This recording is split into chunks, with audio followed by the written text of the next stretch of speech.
Beredar rekaman yang menunjukkan pasukan Ukraina menyerang posisi angkatan bersenjata Rusia. Rekamannya ramai beredar di Twitter pada Sabtu 11 Juni 2022.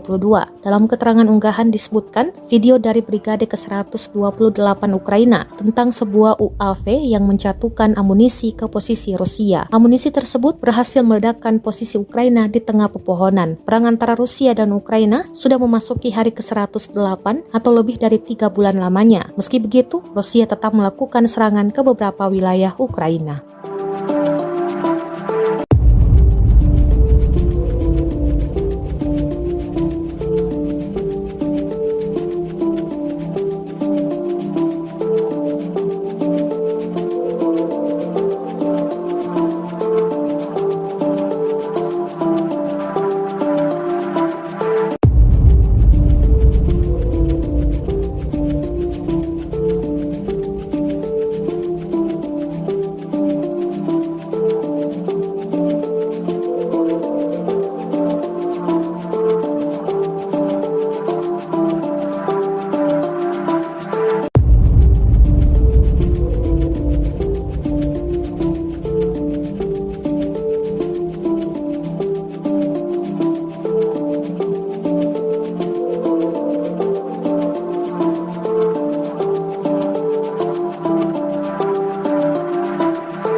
Terima kasih sudah nonton.